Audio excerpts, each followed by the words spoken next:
A gente vai começar, tá? Então, eu vou chamar o Luciano Duarte, que é o coordenador técnico do Censo Demográfico 2022. Ele vai falar um pouco sobre os controles de coleta, etc. Tá bom? Obrigada. Obrigada, Luciano.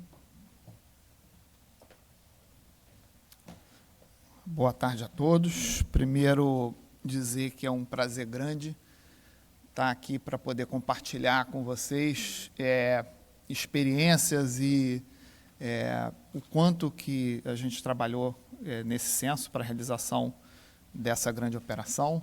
A minha fala ela vai ser complementar, em muitos sentidos, a fala do Simar, mas eu vou entrar um pouco mais no detalhe e eu acho que é interessante essa apresentação, porque ela tem o objetivo de mostrar um pouco para vocês um pouco dos bastidores de como funcionou essa operação, né? Como que a gente conseguiu implementar e fazer com que um país de 8,5 milhões quilômetros quadrados, 8,5 milhões, né, Stênia? Me corrija aí, com tantas diversidades, com tantas diferenças, com tantos desafios, pudesse ser percorrido.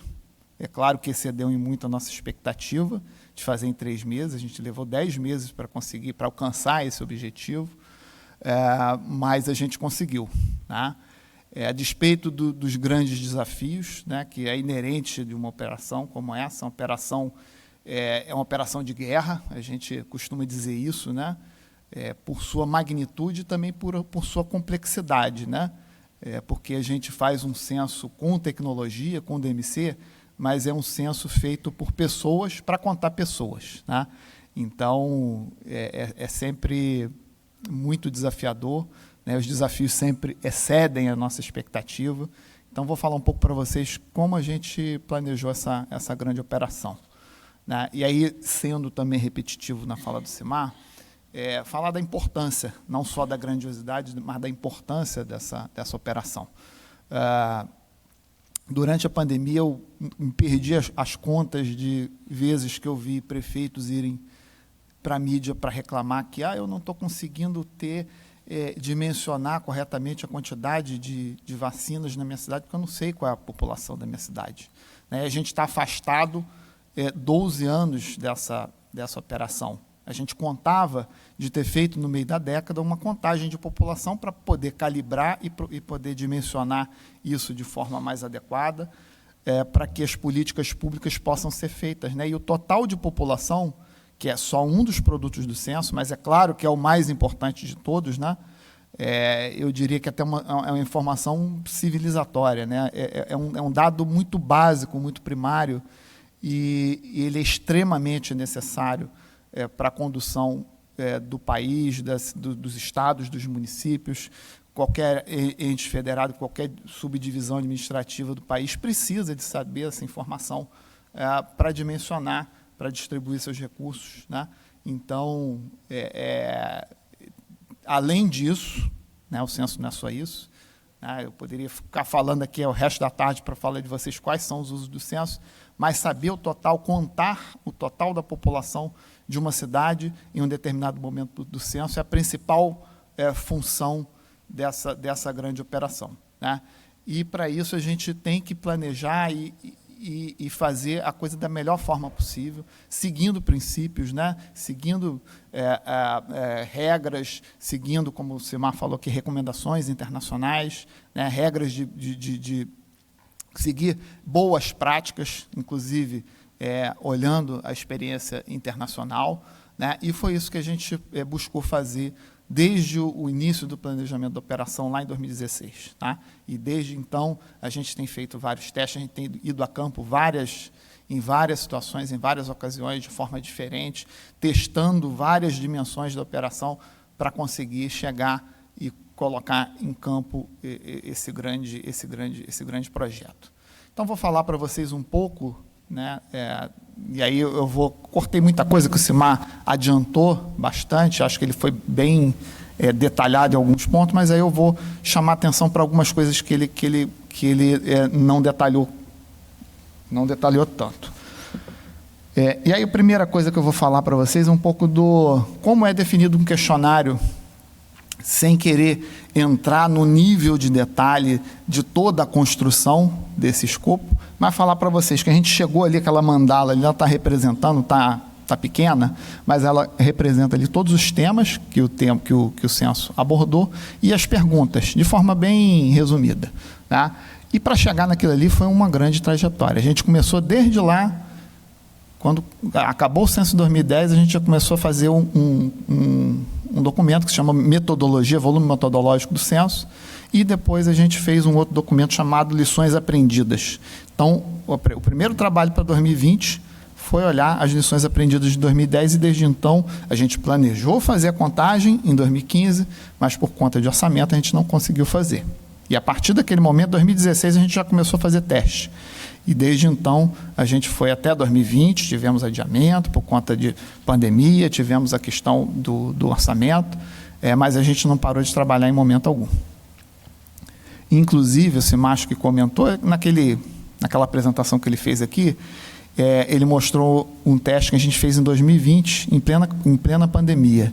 E isso foi um grande desafio, né? A gente, no meio do planejamento de uma operação gigantesca, com as pessoas em casa, ter que continuar trabalhando. Então, foi todo mundo para casa, trabalhando de forma remota. A gente distribuiu o DMC, eu acho que pode ser até que tenha algum CCS aqui que tenha participado do teste, o teste de abordagem por telefone. Uma outra parte trabalhou na PNAD Covid, né? Então, a instituição não parou em nenhum momento de se dedicar, né, para fazer um censo com a melhor qualidade.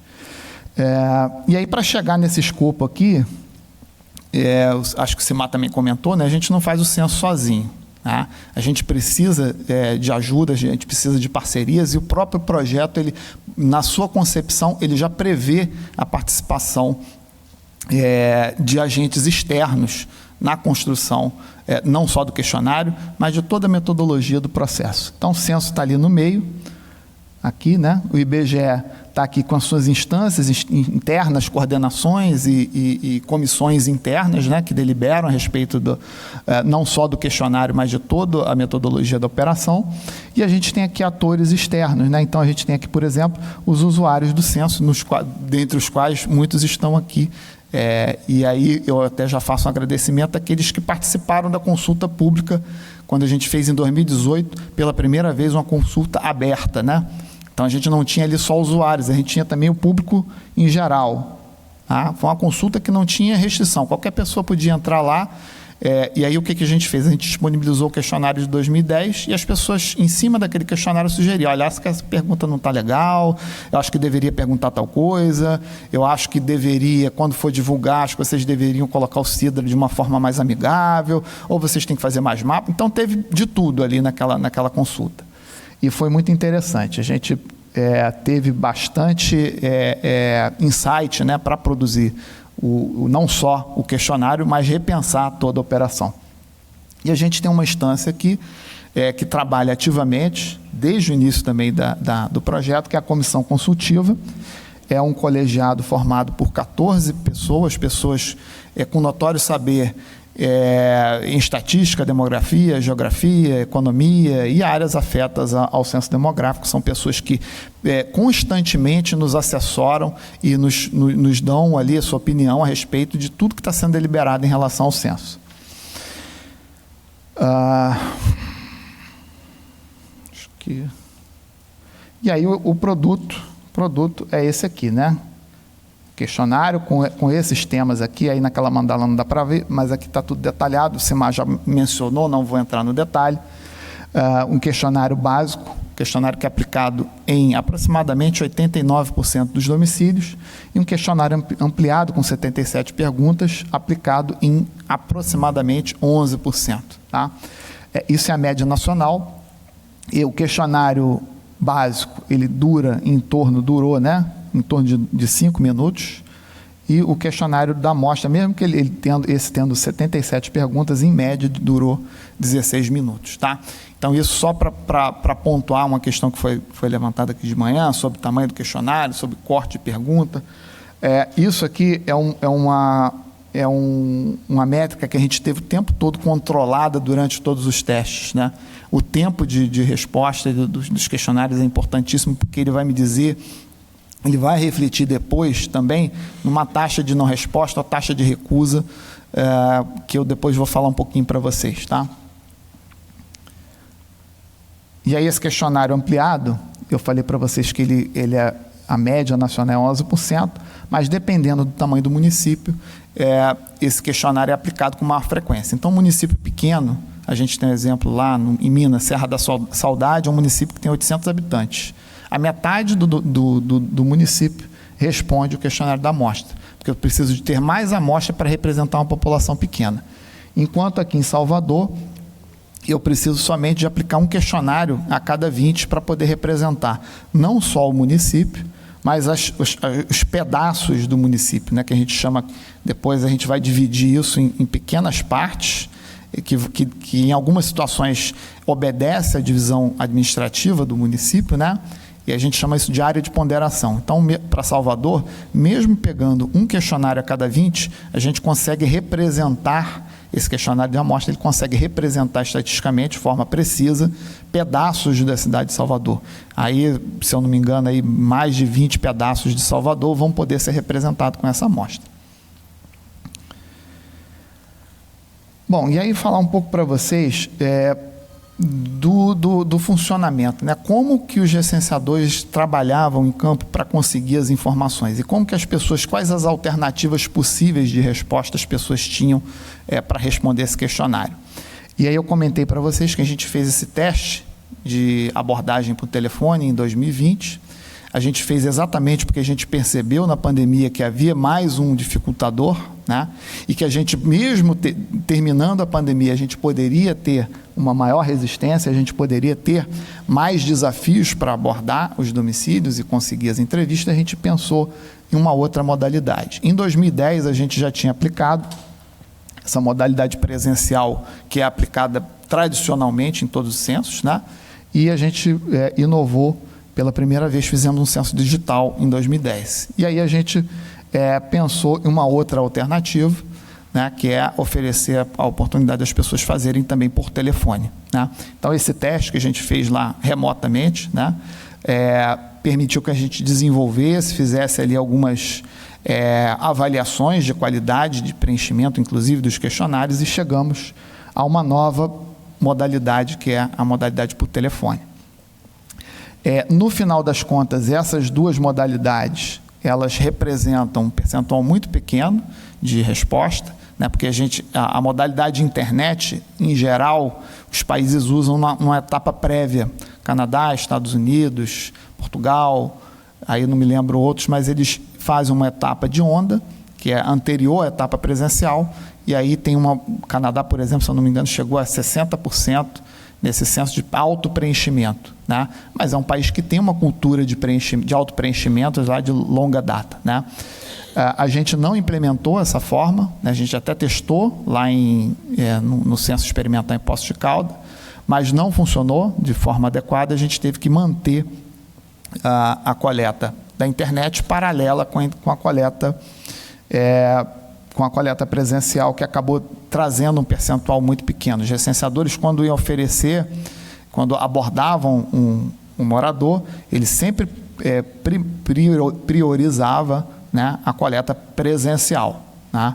Então, acabou que as pessoas preferiam fazer da forma presencial, os recenseadores também preferiam fazer da forma presencial, para não ter ali atraso, ter que ficar retornando. Eu vou mostrar para vocês como é que funcionava toda essa lógica. Então, como era esse fluxo de trabalho dos recenseadores, né?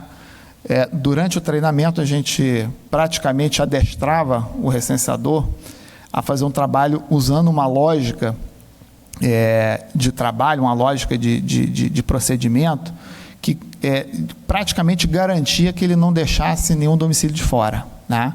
Então, isso era repetido o tempo todo no treinamento, que ele tinha que obedecer aquela regra, a regra do ombro direito. Então, vocês aqui que são do IBGE conhecem bem, a gente ficava até brincando, dizendo que o final do dia o recenseador sai com o ombro todo ralado, de tanto passar o ombro direito ralado no muro, de tanto ele ficar obedecendo a regra do ombro direito. E dessa forma ele tinha que visitar todos os endereços dentro da sua área de trabalho, tá? Então, embora a gente tenha a possibilidade de responder pela internet ou por telefone, todos os endereços tiveram que ser visitados pelos recenseadores, tá? Então, isso aqui a gente tinha como uma forma de trabalho para garantir que tanto a modalidade presencial quanto a modalidade por telefone e internet sempre tivesse a visita dos recenseadores e que não ficasse ninguém de fora, tá? Inclusive, nesses domicílios tem que também ser feita a coleta das coordenadas, né? Esse censo foi uma das marcas desse censo é que todos os endereços foram, a gente conseguiu fazer o registro das coordenadas geográficas. E aí, como é que era a rotina do recenseador, né? Quando ele abordava um endereço? Ele inicia essa etapa presencial em caso de sucesso de contato com o morador. A primeira opção era fazer a entrevista presencial. A gente sempre orientava o recenseador a priorizar a entrevista presencial. Se não, ele tentava fazer o agendamento. Isso tudo usando o próprio DMC, né? O DMC não era um papelzinho, não. Ele tinha um campo lá em que ele escolhia o horário direitinho, marcava com a pessoa e aí o próprio DMC já registrava que tinha um agendamento, que ele tinha que retornar naquele endereço para poder fazer uma entrevista futuramente. Ou ele agendava uma entrevista por telefone. Então, a pessoa... eu estou aqui com feijão no fogo agora, não vou poder te atender, você pode voltar a tal hora? Olha, eu posso voltar, eu posso te ligar para te oferecer, e você pode fazer por telefone. Porque aí o recenseador não precisa se deslocar novamente para aquela unidade para poder fazer o questionário, ele faz por telefone mesmo. E, por último, ele oferecia o auto-preenchimento pela internet. A gente colocou essa opção por último pelo seguinte, isso nos testes a gente já tinha percebido, né, que muitas pessoas optavam por fazer pela internet e aí aquela opção ali, na verdade, era uma recusa velada. Tá? Eu faço pela internet. Pegava lá fornecia, né, o e-mail, o telefone, e aí dava um perdido no recenseador. Não fazia entrevista, o recenseador tinha que voltar lá depois várias vezes. Então, a gente colocou sempre essa opção como sendo a última opção para que a gente não tivesse essa necessidade de retorno muito mais vezes para poder fazer o questionário. E aí, em caso de não conseguir contactar o morador, o recenseador deixava esse bilhetinho. Né? Acredito que aqui alguns de vocês que não foram abordados logo na primeira visita tenham recebido um bilhetinho desse aqui, e foi interessante que esse bilhete, ele tem alguns campos, eu vou mostrar depois, mas os recenseadores são muito criativos, né? Então, eles deixavam ali, colocavam, em algumas situações, colocava até o texto da lei, que é a 5534, né, sobre a obrigatoriedade da prestação de informação. A gente não quis colocar no bilhete, mas depois a gente se arrependeu de não ter colocado, né, porque teria sido mais incisivo, teria sido mais contundente, né, se a gente tivesse colocado logo nessa cartinha aí o texto da lei. E aí ele deixava esse bloquinho, né? Esse bloquinho tinha ali o telefone, o contato do recenseador, para que a pessoa, na expectativa de que a pessoa ia ter iniciativa de retornar para o recenseador. Aí esse é o bilhetinho, né? E aí tem ali a informação, nome, matrícula e o número.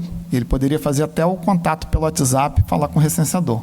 Teve recenseador que usou o próprio WhatsApp para fazer chamada telefônica e aplicar o questionário. Tinha aqui o Respondendo IBGE, né? Não tinha um 37 na época que a gente desenvolveu essa cartinha, mas tinha também a opção da pessoa, estou na dúvida desse recenseador aqui, vou ligar lá para o IBGE para saber. Ele tinha a matrícula, né, registrada ali, e aí ele confirmava se realmente era uma pessoa credenciada.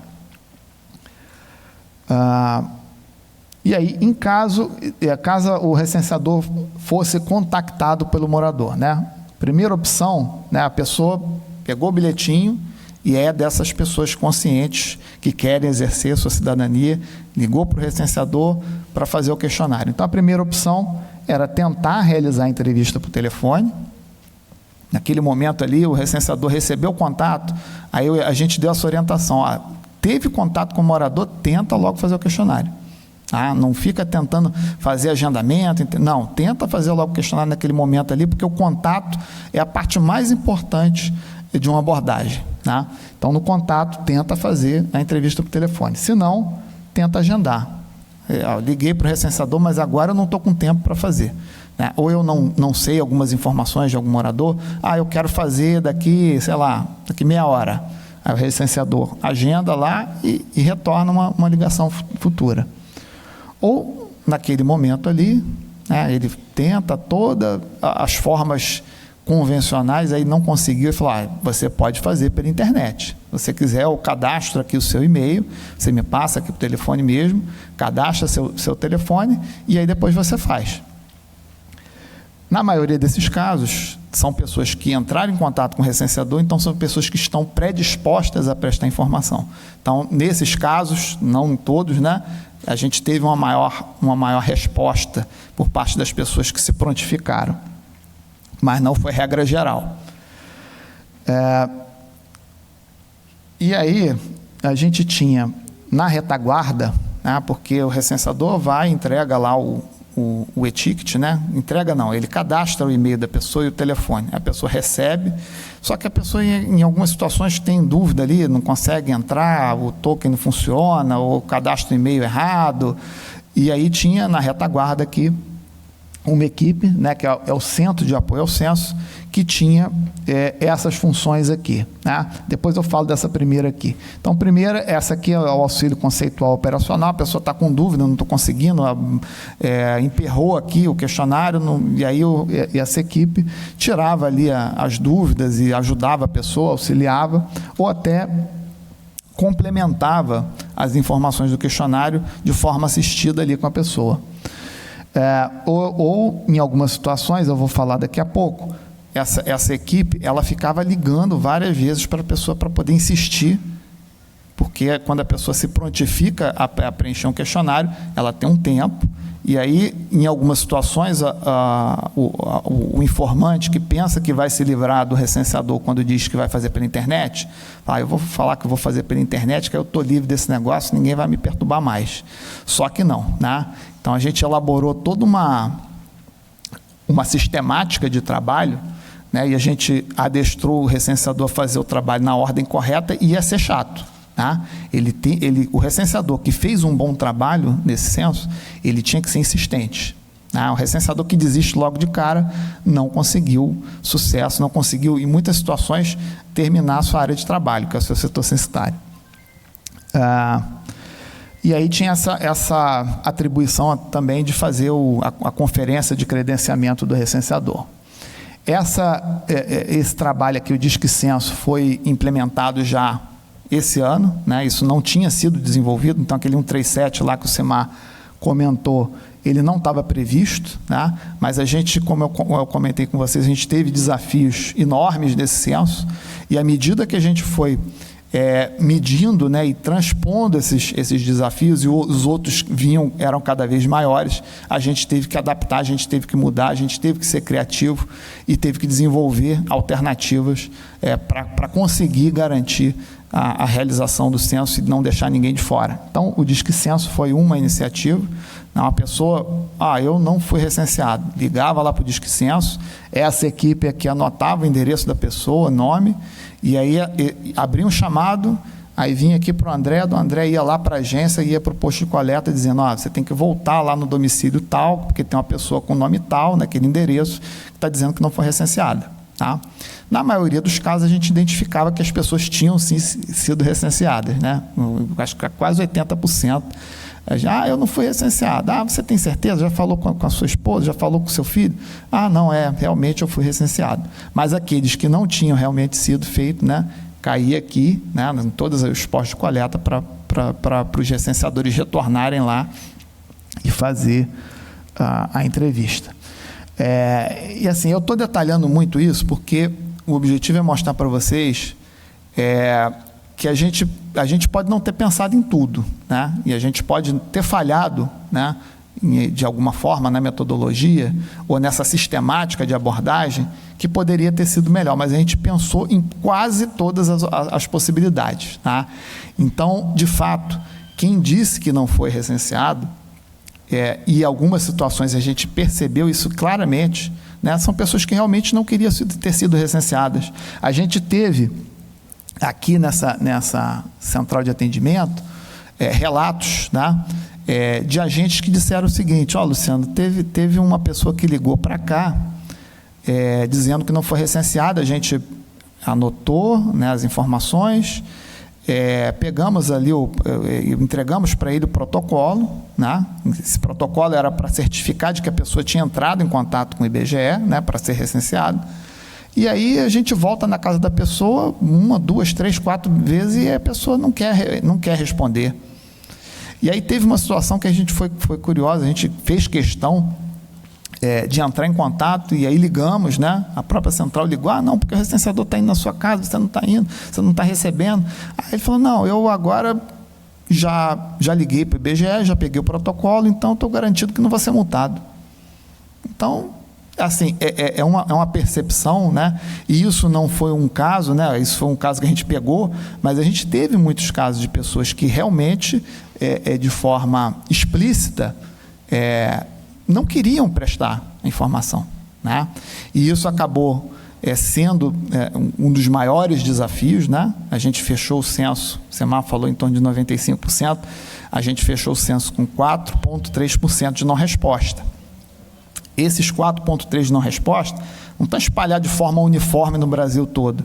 A gente acabou tendo que fazer e desenvolver estratégias, né, para conseguir convencer. Em algumas situações a gente não conseguiu convencer, né, mas foi tudo, é o que eu falei, a gente pode não ter feito tudo, mas a gente tentou todas as opções, assim, o esforço foi muito grande para reduzir isso ao mínimo, para que a gente conseguisse entregar esse resultado, né, que eu falei que é o total da população dos municípios, da forma mais próxima da realidade possível. Tá? E aí a pessoa acha que vai pegar o e-ticket e, beleza, não vou mais, agora eu estou livre do recenseador. Só que não, né? Porque aí no segundo dia a gente manda o SMS para a pessoa, né? A pessoa já fica meio chateada: já estamos mandando SMS aqui. Não respondeu. Aí chega no quarto dia, aí a central de apoio liga para começar a perturbar a pessoa. Então a gente tem o recenseador chato, ainda tem a central de atendimento chato que fica ali em cima para conseguir fazer o questionário. No sexto dia, liga de novo. E aí está chegando aqui, está expirando 7 dias, né? Esse e-ticket ele tinha validade de 7 dias. Durante esse período aqui tinha todo esse trabalho de insistência. Chega no 7º dia, aí a pessoa está livre. Não, ainda não está livre. Porque aí, quando acaba aqui esses 7 dias aqui, de toda essa perturbação aqui, eu estou colocando entre o 4º e 6º dia, mas tem várias, na verdade, enquanto tinha disponibilidade de agenda dentro da central de atendimento, essa equipe ficava ligando até acabar o prazo. Então, ficava ligando várias vezes, tentando várias vezes, às vezes conseguia contato, não, agora não posso, liga daqui a pouco, tentava ligar de novo. Então, a gente teve relatos também de várias chamadas que foram atendidas, mas a pessoa fala: não, espera aí, que agora não tá, agora eu não posso, liga daqui a pouco. Então, foi um trabalho de muita insistência, né? A gente chamou essa tarefa mesmo, deu um nome para essa tarefa: insistência. Era o que essa equipe tinha que fazer.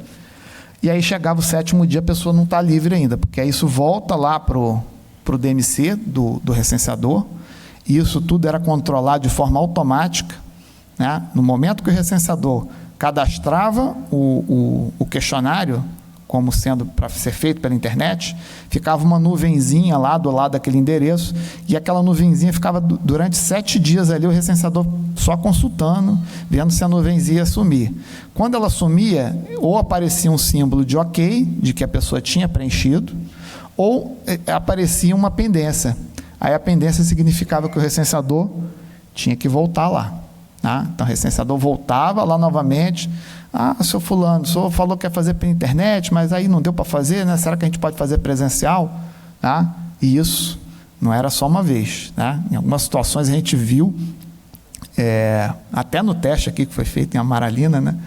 Assim, teve caso de voltar 40 vezes no domicílio para conseguir, né? No teste aqui, o Chico falou que tiveram que montar tipo um negócio de espionagem aqui, ficar escondido lá de madrugada para ver que hora que o pessoal estava saindo, porque o pessoal sai muito cedo para trabalhar, para conseguir abordar a pessoa, porque você tocava lá não tinha interfone lá para chamar as pessoas, né? Agora ninguém mais tem interfone, é WhatsApp, então essa coisa de a gente, não, só chegar, deixa o bilhetinho na caixa de correio, ou chama, aperta a campainha, não tem mais, tem lugar que não tem mais isso, ou é aquele porteiro remoto, que o cara que atende está numa central, lá não sei aonde, então é muito impessoal, as relações hoje são muito impessoais, né?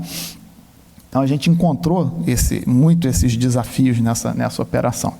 E aí aqui nesse momento, o recenseador volta lá para tentar fazer a entrevista de novo, tá? E aí a gente já conta que ele tem que fazer, o sistema controlava isso, né? Que ele tinha que fazer no mínimo 4 visitas, né? Antes da entrevista, né? Se ele conseguisse na primeira, tudo bem, né? Mas antes de desistir de fazer a entrevista, a gente determinou que 4 vezes. E a gente pensava, né, ingenuamente, que essas 4 vezes fosse dar conta de realizar e ter uma taxa mínima de não resposta. Mas, na verdade, a gente percebeu que 4, 5, 6, em algumas situações 10 vezes, e a gente não conseguiu ter esse nível satisfatório de não resposta. E aí o sistema, ele controlava, inclusive, qual o horário que o recenseador tinha que fazer a entrevista. Então, o recenseador, eu vou fazer logo às 4 aqui, 10 minutinhos que eu faço tudo. Não podia, porque o sistema ele contava, a partir da primeira entrevista, só daqui 2 horas que você pode fazer uma outra visita, para registrar. E outra coisa, você já fez uma entrevista em horário comercial, a próxima você tem que fazer fora do horário comercial, de preferência depois das 18 ou antes das 9. Você tem que fazer pelo menos uma também nos finais de semana, para garantir que essas 4 fossem realizadas em um escopo de horários maior e a gente conseguisse ter mais chance de encontrar as pessoas em casa. Então, isso tudo foi controlado no próprio sistema, tá? E aí, o recenseador tinha que fazer essas visitas todas, tinha aquela opção lá da internet, se ele se propôs a fazer pela internet, tinha aquela insistência toda lá, né, da central de apoio, e aí chegava no final, a pessoa ainda não estava livre, né? Porque depois que acaba o trabalho do recenseador, tem um agente aqui que toma conta do recenseador, supervisor, em torno de 8 a 12 recenseadores, o supervisor é responsável. E aí nessa etapa final, que é uma etapa de conferência, eu vou falar para vocês como é que funciona essa conferência, o supervisor identificava todos aqueles domicílios em que o recenseador já tinha ido trocentas vezes e não tinha conseguido sucesso, aí ele ia lá entregar uma carta, uma carta física, né? Não é igual a do recenseador, que era virtual, era uma carta chamada carta de notificação, é essa aqui, né, que fala aí aqui sim, fala da obrigatoriedade, né, de emprestar informação, e dava um prazo aqui, um ultimato para a pessoa fazer de mais 10 dias para fazer o questionário pela internet, né? Então, depois de toda a trajetória do recenseador, né, de toda a insistência que é feita tanto pelo recenseador quanto pela central de atendimento, aí o supervisor vai lá e tenta mais uma vez oferecer, né, essa modalidade para que a pessoa preencha ali as informações do questionário. E ainda assim a gente observou, assim, em alguns locais, taxas elevadas ainda de não resposta. Então, essa parte da apresentação foi um pouco para mostrar para vocês como era a vida do recenseador, como era assim, os desafios que ele encontrava e quais eram os recursos que ele tinha para responder. Então, de fato, muito dificilmente a pessoa vai poder dizer, eu não respondi ao censo, tem falha no censo? Tem, com certeza tem falha no censo, tá? Mas a grande maioria em algum momento, né, em todas essas opções que eu mostrei para vocês ali, tiveram a oportunidade de responder os questionários. Aí eu vou falar para vocês um pouco da rotina de trabalho desse agente, que é o supervisor, que é o que tomava conta do recenseador. Porque tudo isso, embora esteja controlado por sistema, o recenseador ele tinha que atingir meta, ele ganhava por produção, a quantidade de questionário. Tá? Então, a gente tem que ter um mecanismo para controlar e observar, supervisionar o trabalho que esses recenseadores estão fazendo em campo. Então, a gente desenvolveu um sistema. Esse sistema é um sistema de supervisão, tá? Em que esses agentes eles tinham ali recursos, né, ferramentas tecnológicas para controlar o trabalho desses recenseadores. E aí tinham tarefas que ele tinha que realizar em campo e tinham análise de relatórios, informações que ele recebiam ali para saber, olha, o recenseador fez tantos questionários por dia, não está trabalhando, não está tendo a produção adequada, ou ele está aplicando mais o questionário básico do que o questionário da amostra, tem que olhar, porque ele pode estar burlando ali de alguma forma a aplicação da amostra do questionário. Então tinha ali uma série de informações que davam ali alguma suspeita, algum indício para o supervisor de que o recenseador pudesse estar fazendo alguma coisa errada. E aí, nessa tarefa de campo, é que ele ia e conseguia fazer a constatação de se o recenseador estava correto, né? Ou se o recenseador estava fazendo alguma coisa errada. E aí, esse trabalho de campo, de forma assim bem resumida, ele ia para fazer verificação de unidades, né? Então, tem aqui várias casinhas aqui que representam um lote desse de verificação. A gente chamava de pedido de supervisão, né? Cada lotezinho desse tinha... Cada setor censitário recebia, em média, aí, 3 lotes de verificação. Aí ele tinha nesse lote, tinha uma quantidade de endereços aqui contíguos, um atrás do outro, e tinha alguns endereços salteados, né? Nesse endereço aqui contíguo, ele verificava a classificação dos domicílios, se está ocupado, se tem gente, se não tem gente, se é comercial, se não é comercial. E naqueles que tinha gente morando, o sistema automaticamente selecionava o que a gente chama de questionário de reentrevista. Então, o supervisor conferia ali algumas perguntas do questionário, não eram todas, né? Para verificar a qualidade do preenchimento da informação. E, além disso, em todos os domicílios, né, todas essas unidades aqui onde tinha gente morando, ele conferia pelo menos a lista de moradores, né? Então, sabia ali quantas pessoas por sexo e idade tinham em cada um desses domicílios. Além disso, tinha uma verificação, que é uma verificação salteada, né, fora desse percurso aqui, que era para conferir unidades vagos, né, que são domicílios que estão para alugar ou estão para vender, e domicílios de veraneio, né, que a gente chama de domicílio de uso ocasional. E essa verificação é importante porque durante todo o trabalho do recenseador, a gente fica em cima dele dizendo o seguinte, ó, você tem que voltar não sei quantas vezes nos domicílios com morador ausente para fazer entrevista. Tá? E aí tem recenseador que percebeu o seguinte, se eu colocar o domicílio com morador ausente, vão ficar me perturbando o tempo todo que eu tenho que ficar voltando não sei quantas vezes. Eu vou colocar ele como vago, ou vou colocar ele como um veraneio, porque aí ninguém vai ficar me perturbando que eu tenho que voltar lá. Né? Porque se não tem gente morando, eu não tenho que voltar. Então, a gente colocou mais unidades salteadas aqui no setor. Em alguns setores, o supervisor tinha que verificar todas as unidades. Tá? Todos os ocasional e vago, o supervisor tinha que bater lá para ver se realmente não tinha gente morando. Né? Porque, como eu falei para vocês, o produto mais importante do censo é a quantidade de pessoas. Tá?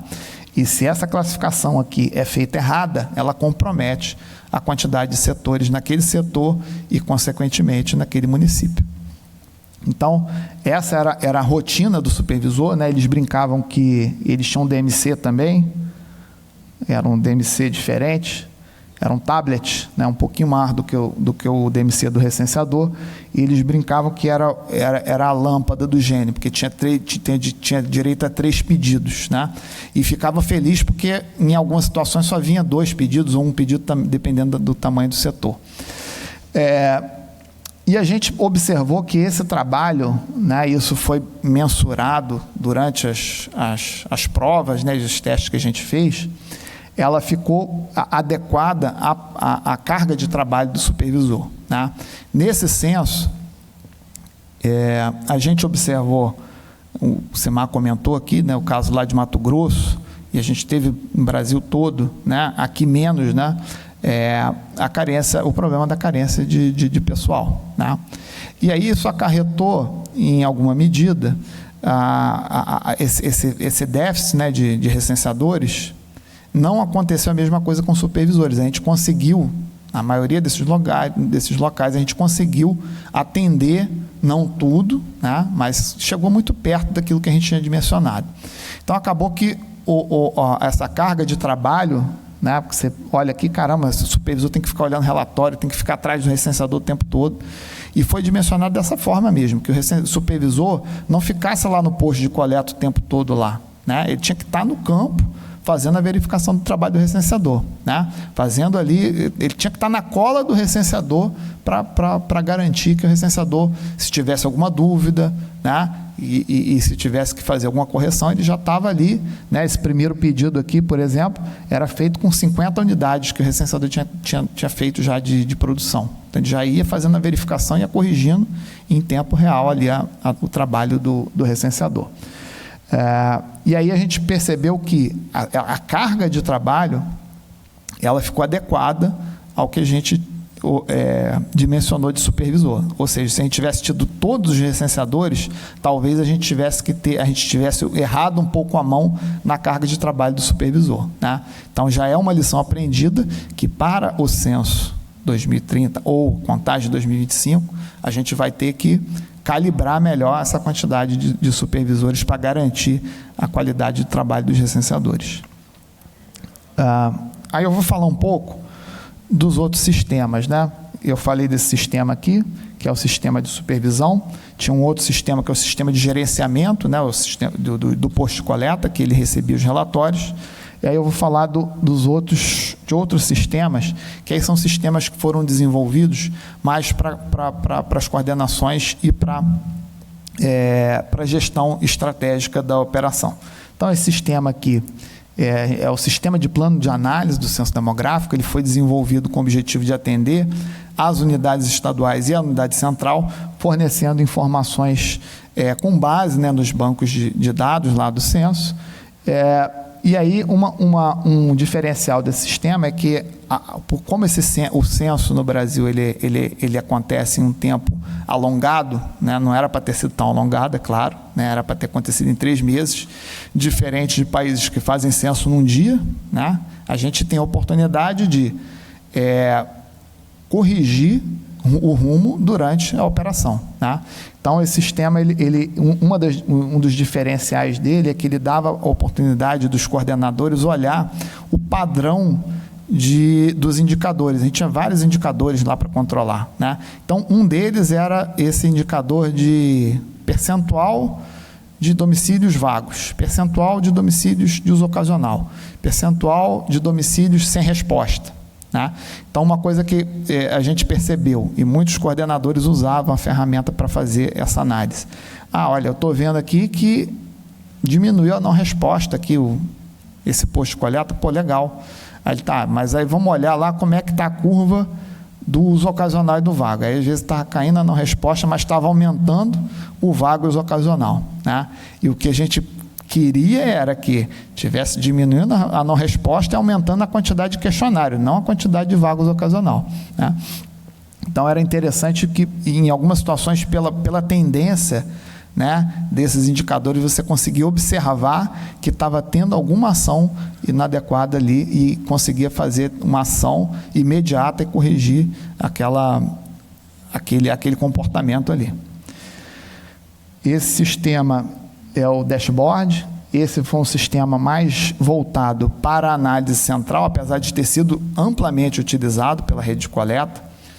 Esse sistema, eu já coloco aqui um exemplo aqui de uma pirâmide etária, né?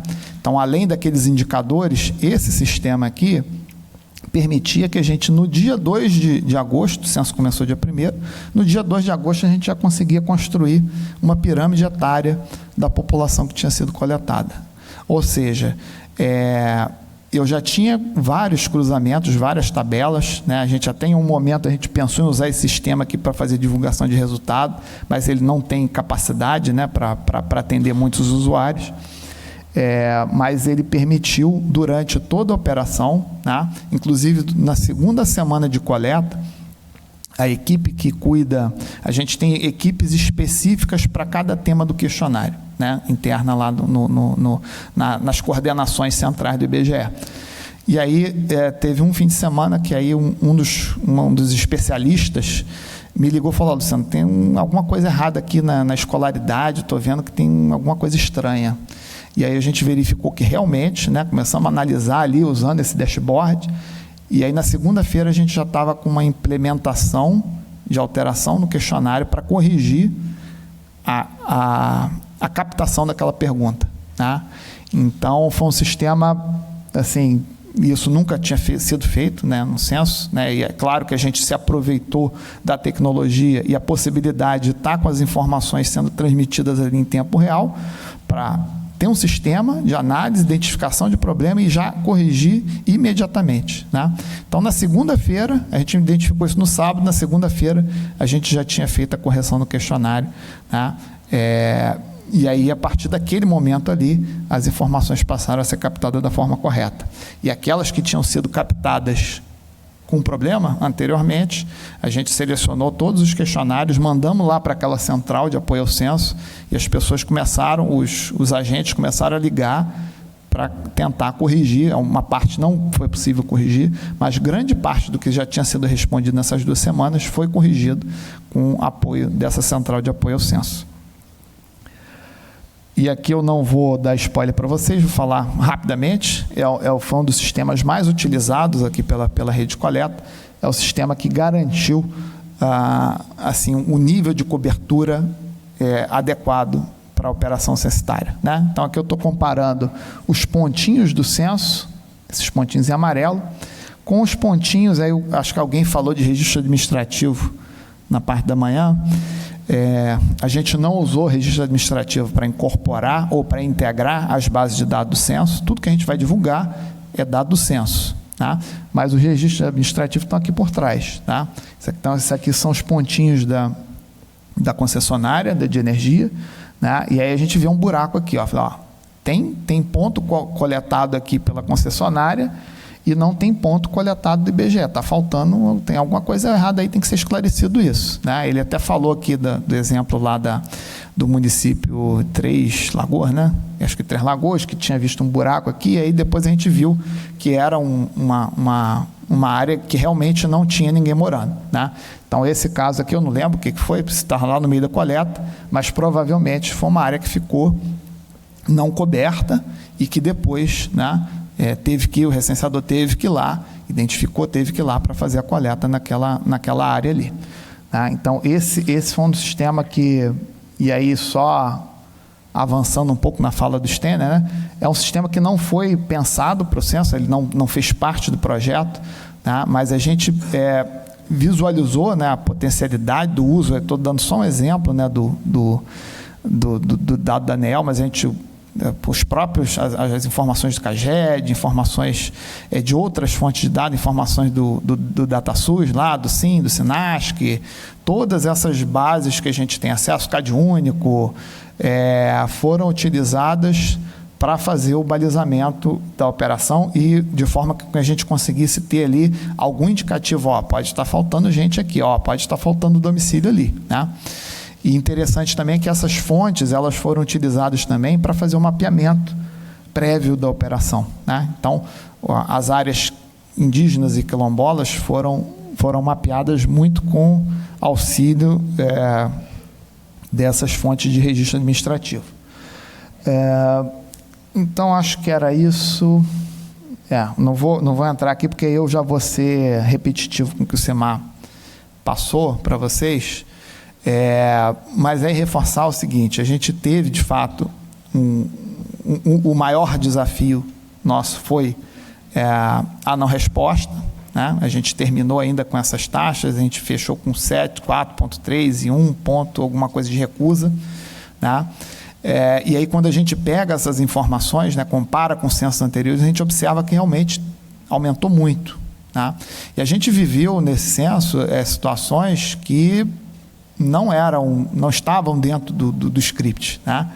Quando a gente fala assim, resistência da população, né, a gente teve casos de agressão, né? O Simar comentou aqui de agressão verbal, olha, sai daqui, e recenseador chegando, chorando em posto de coleta, e entrega DMC, larga tudo, vai embora, né? Então, só fazer menção ao trabalho da rede de coleta, em especial dos recenseadores, que são os grandes heróis dessa operação. Então, se a gente está entregando um censo agora no dia 28, com qualidade, né, e representando adequadamente essa população, né, é mérito muito desse grande herói que foi o recenseador, né? Então a gente pretende até no dia de 28 estar entregando o melhor censo que o Brasil pode ter até o momento, tá? Então, é um censo perfeito? Não, né? Está longe de ser um censo perfeito, mas é o melhor que a gente pode entregar para a população, tá? Obrigado a todos.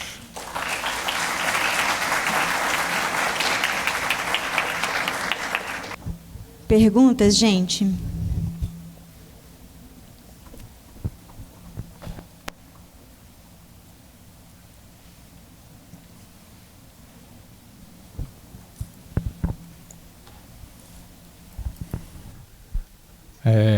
Boa tarde, sou Eduardo Leone, aqui da Bahia, o IBGE Bahia.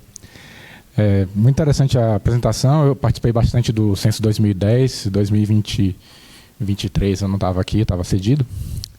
E a minha pergunta aqui, eu acho que talvez vocês não sejam a pessoa ideal para responder, mas vou fazer de qualquer jeito, que é o seguinte, por que a gente não consegue utilizar as ferramentas e as coisas que a gente aprende no censo nas nossas pesquisas domiciliares, né? E, em especial a penalidade contínua. E eu vou falar só de 3 pontos aqui. Supervisão formal, né, aleatória de domicílios, que a gente não tem na penalidade contínua até hoje. Sistemas capazes de lidar com a grande volume de dados, né? Você está no censo aí com milhões e milhões de respostas, e a gente está com um problema na penalidade contínua com dezenas de milhares que o sistema não funciona plenamente. E talvez até, a gente sabe que não adianta muito, né, na experiência do censo, mas a resposta via internet, um questionário de internet, nenhuma das 3 coisas são implementadas na penalidade contínua. Passa ano, passa década e continuamos sem supervisão na penalidade contínua.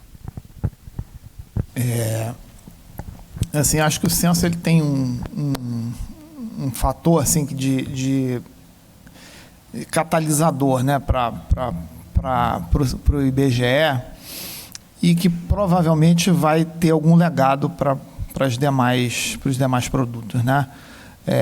E assim, apesar de não estar participando muito do dia a dia das outras pesquisas domiciliares, né, a própria criação de supervisor de qualidade, né, que eu acho que até alguns anos não existia, né, esse papel, já é uma iniciativa do IBGE no sentido de valorizar a necessidade de garantir qualidade na produção das informações, tá? A outra coisa que você perguntou, eu esqueci.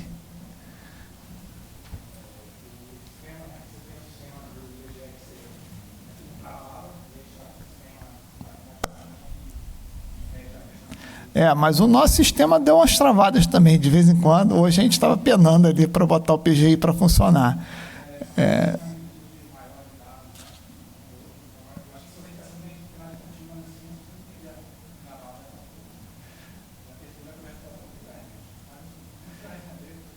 A internet na penalidade contínua? Aí teria que testar, né? Porque o questionário é maior, né? E aí tem umas perguntas ali que eu não sei se o autopreenchimento dá conta, né? Mas é claro que tem que ser pensado, né? Acho que, de repente, agora na esteira do censo, né? São coisas que para a gente refletir, sim.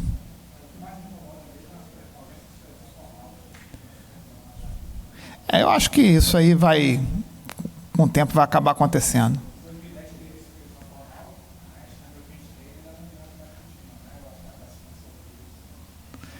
são lições aprendidas que vão ficar não só para o censo, mas também para a PNAD.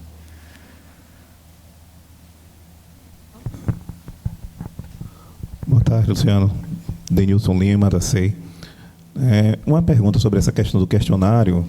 Começou os questionamentos pela manhã e me chamou muita atenção, muito boa a explicação que o Simar deu pela manhã da questão que era técnica e virou uma questão política e todo aquele debate. Mas eu queria saber o seguinte, a questão da extensão do questionário, que foi dita pela manhã e que você tangenciou alguma coisa agora pela tarde. Esse questionário, ele era necessário ser extenso, mas pela quantidade de perguntas e o tempo que o recenseador levaria em campo, ele se tornou inviável. Essa é a primeira questão. Segunda questão, era realmente dispensável aquilo que foi tirado? O Simar disse, olha, eu era contra tirar as questões sobre mercado de trabalho, eu era a favor. Outras pessoas acham que deveriam continuar, mas o censo demográfico não é de questão de trabalho. Então, era dispensável, era necessário e por inviabilizar pela quantidade de tempo que o recenseador ia levar para fazer os questionamentos, foi retirado? É uma questão que a gente faz a cada 10 anos. Então, será que deveria realmente se tirar tudo que foi retirado do questionário? E a última questão, se deveria realmente, dentro do IBGE, olha, se tirar tudo isso, a gente não vai prejudicar o censo. Vamos ver se você consegue responder aí. Eu acho que tem um limiar muito tênue entre tirar ou não tirar uma questão, E aí cada uma das questões que foram retiradas, elas acaba sendo um exercício muito difícil, Porque mesmo com o questionário mais enxuto, a gente percebeu uma resistência muito grande da população em responder, Embora a gente tenha um questionário com 17 minutos só de tempo, 16 minutos de tempo de preenchimento, a gente ainda teve essa resistência grande da população. Então, assim, você perguntar, o Simar comentou de dois quesitos que eu também avalio que a gente tem que repensar para 2030, que é o quesito de migração, a data fixa, principalmente a data fixa, e o valor do aluguel. A gente foi realmente muito, muito questionado. E assim, não tem nada escrito em pedra dizendo, olha, isso teria que ter sido coletado, isso não tem jeito de não... Aí quando você conversa com especialistas no tema, ele fala, não, olha, tem uma outra forma de dar conta disso. Daqui a pouco o Stênio e Simar vão mostrar aqui o painel da PNAD contínua, e a gente tem uma capilaridade muito maior hoje da PNAD contínua para dar conta de estratos de representatividade que não existia há tempos atrás. Então, quando a gente estava lá elaborando os questionários do censo, a gente tinha várias perguntas. Uma delas é, isso realmente precisa de estar no censo? Porque uma das características do censo é que ele representa pedaços muito pequenos do seu grande território. Então, o Simar comentou, a gente faz 5.570 censos, mas, na verdade, é muito mais que isso. Porque, eu comentei, só aqui em Salvador você tem quantas áreas de ponderação? Um monte. E é só no censo que você consegue dar essa visibilidade. Então, a gente sempre fica ali, tem um monte de coisas que a gente tem que ponderar na hora de dizer que uma pergunta entra ou não entra, e a gente sempre fica com medo de errar. A gente pode ter errado, de fato, a gente pode ter errado para algumas, outras não, acho que não cabe realmente entrar no censo. Então, a gente sempre faz essa pergunta, será que isso precisa de ser retratado no nível de um município? Será que você tem necessidade de ser representado por setor censitário, às vezes, porque a gente produz resultado também por setor censitário, por quadrado, quando a gente vai divulgar as grades estatísticas. Então, quanto menos informação a gente captar, mais a gente consegue dar qualidade, porque a gente consegue ter mais foco naquelas perguntas. Mas a gente também não pode sacrificar a oportunidade, numa década, de estar coletando informações essenciais para a sociedade. Então, pode ser, mas a gente pode ter falhado, sim, e ter que rever né? E a primeira coisa, né, eu falei para vocês daquela consulta pública, né?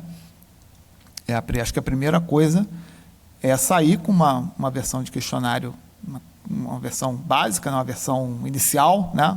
Uma versão inicial, e começar a discutir em cima disso aí, começar a fazer a consulta, né? Fazendo essa conversa com a sociedade, com os especialistas, com a comissão consultiva, para a gente não falhar, né? Tinha outra coisa que você tinha perguntado?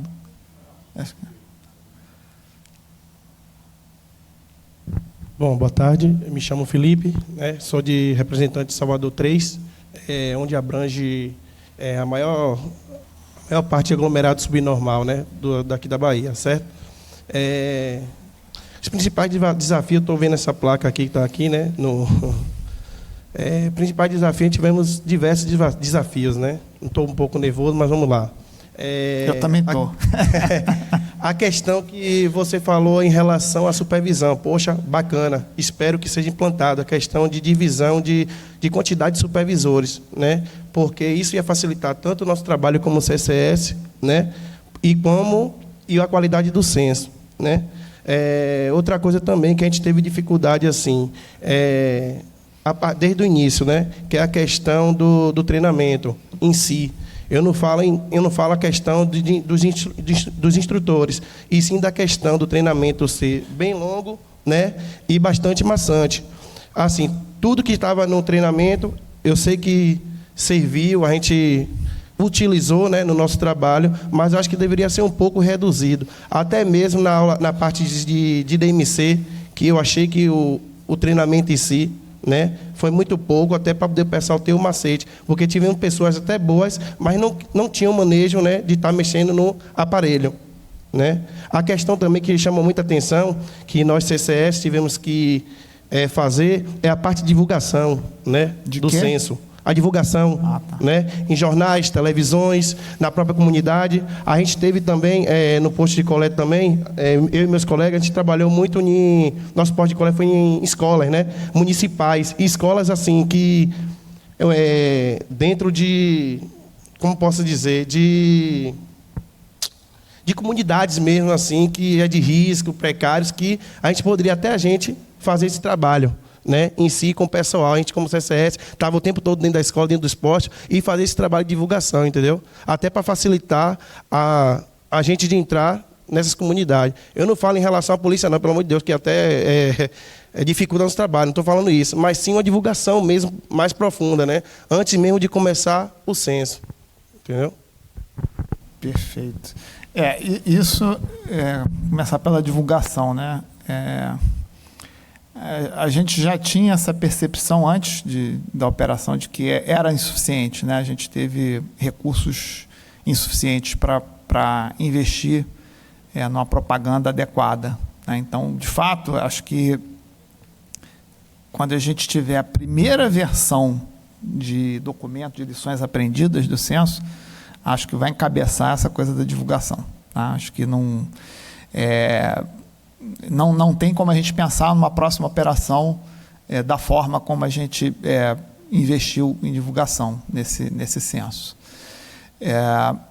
E aí, assim, eu acho que muito do mérito, né, do sucesso, né, foi realmente quando a gente teve, né, essas iniciativas para tentar chamar a atenção da mídia, né, e chamar a atenção da sociedade para sensibilizar, tá?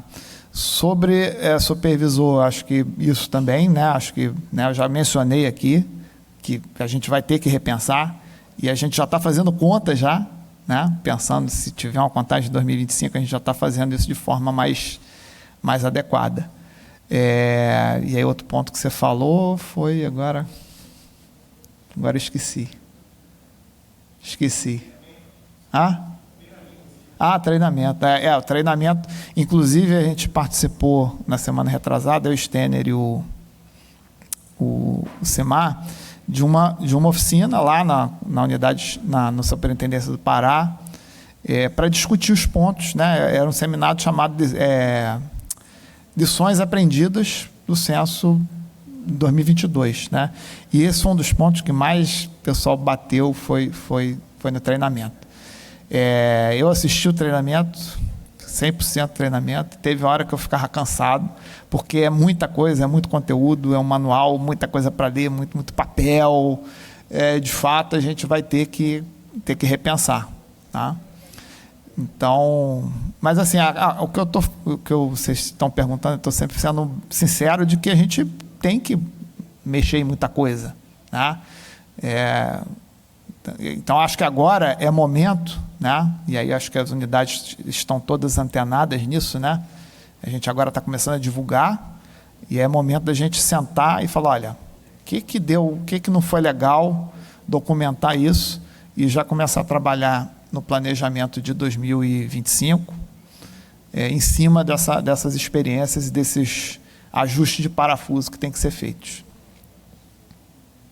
Gente, só por uma questão de tempo, eu vou ter a pergunta dela e de uma outra pessoa que tinha levantado ali, isso, e aí a gente vai parar para o nosso intervalo, tá bom?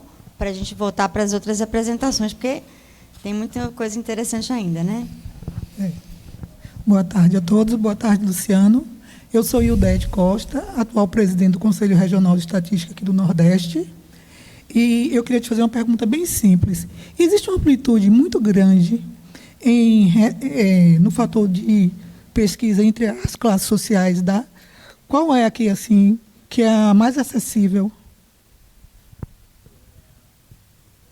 Esse censo, a gente, né, quando a gente fala assim, eu tenho 4,3% de não resposta, mas a gente teve estado que chegou a 8%, e a gente teve estado representado aqui, né, a Paraíba, por exemplo, que foi 1,5%, acho que 1,5% de não resposta.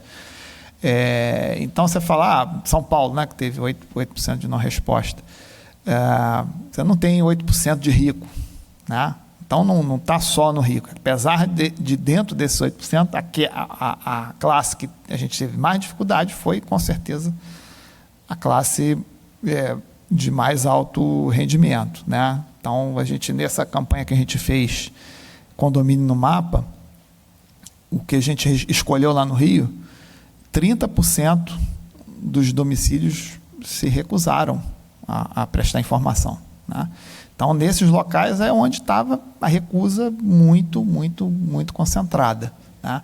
Mas a gente teve também recusa e não resposta em áreas mais pobres, tanto que a gente fez a campanha lá, o Favela no Mapa, e várias outras iniciativas para conseguir reduzir, entrar. Em algumas situações não era porque os moradores não queriam, mas em algumas situações era porque não conseguia entrar, né? Em algumas situações porque as pessoas tinham medo de responder, porque não queria, né? Achava que se respondesse ia ter alguma represália, alguma coisa. Então não foi um fenômeno assim, isso, a regra geral é essa, só rico não responde. Aí teve, sim, uma coisa mais espalhada do que a gente esperava que haveria, tá? Mas existe uma concentração? Sim, existe, sim. Acho importante falar também, isso foi importante, manter o censo, por isso foi importante manter o censo nos meses de janeiro até o dia 28 de janeiro até o dia 28 de maio, para que a gente pudesse corrigir essa distorção de não resposta. Existe essa concentração, tanto na área mais pobre, por conta de periculosidade, quanto a parte referente a essa área mais nobre. Se a gente pegar proporcionalmente, o bairro do Leblon, no Rio de Janeiro, o bairro da Moema, eles têm índices altíssimos. Claro que os outros bairros têm não resposta também, mas em termos proporcionais, é nesses bairros que essa concentração é maior.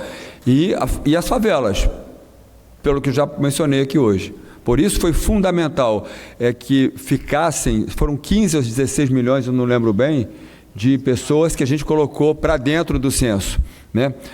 Por isso, ter terminado o censo em dezembro seria um equívoco, porque a gente teria uma não resposta enviesada. Ela teria uma resposta nessas áreas com viés bastante grande. E a gente reduziu muito, sobretudo em favela, a gente conseguiu fazer bastante coisa. Isso permite, nessas áreas, sobretudo favela, divulgar resultados específicos para essas áreas. Por isso, a busca de buscar, né, porque esse é o princípio fundamental do censo, chegar a áreas menores, né?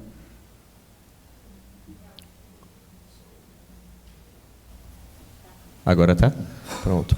Boa tarde a todos e todas. Antoniel aqui, estatístico da SEI.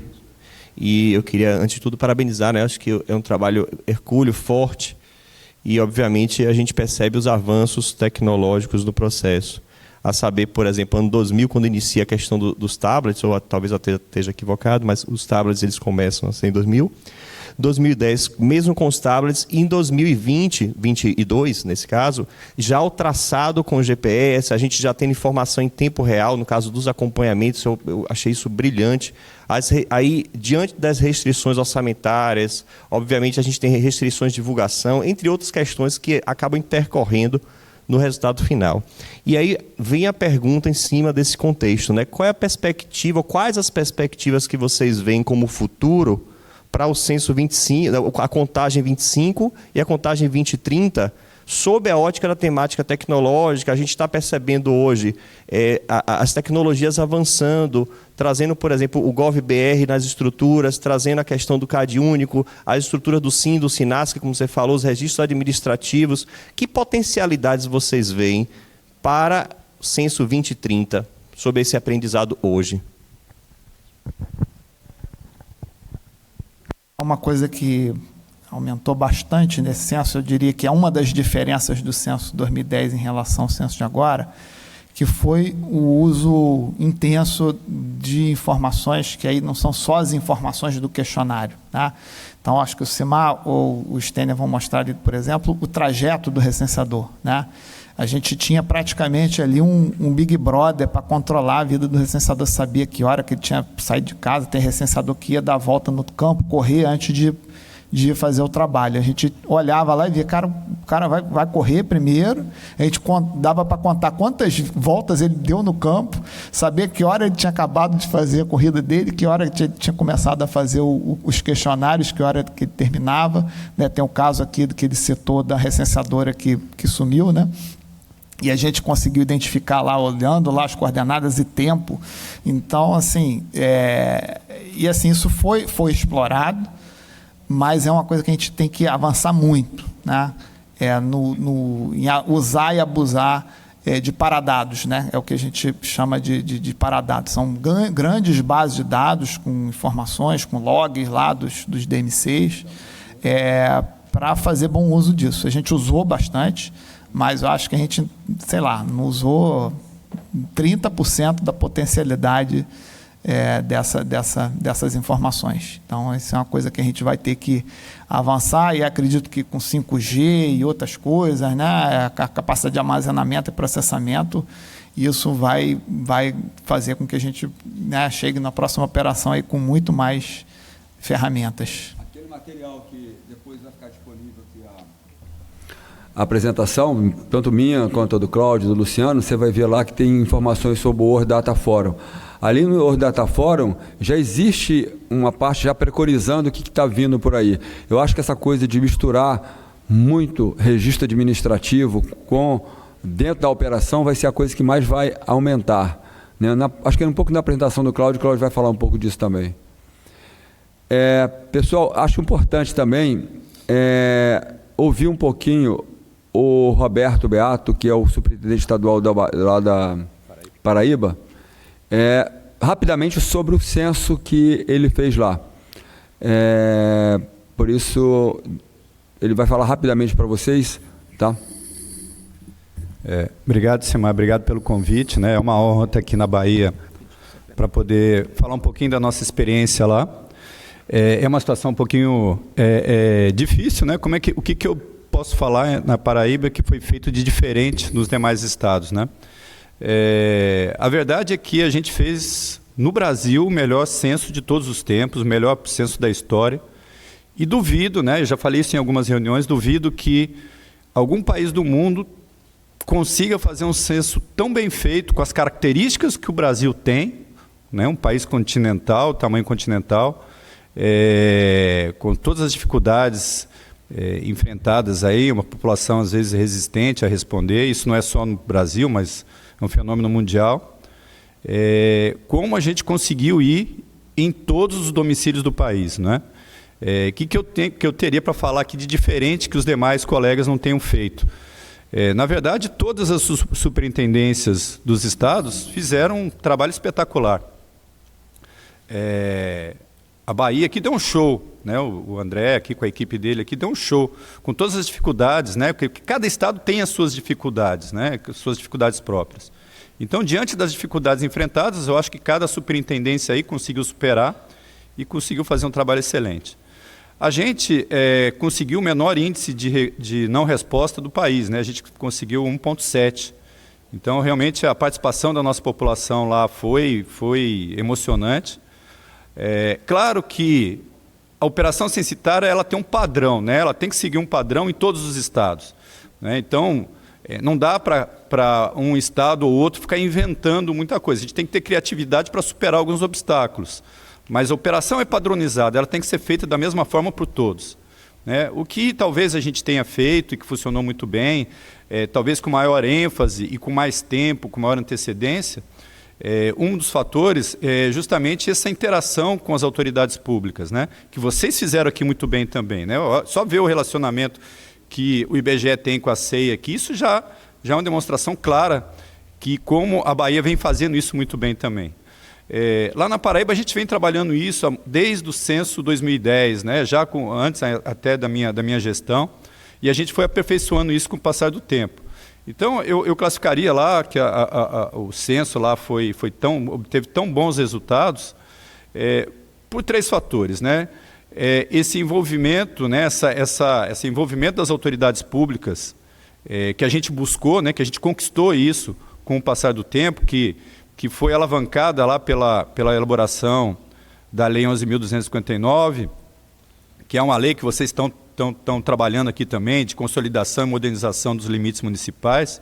Aquilo foi uma desculpa ótima para a gente estar percorrendo todas as autoridades públicas do Estado e estar divulgando aquela lei, divulgando que os trabalhos do IBGE obedeceriam os limites estabelecidos por aquele instrumento legal.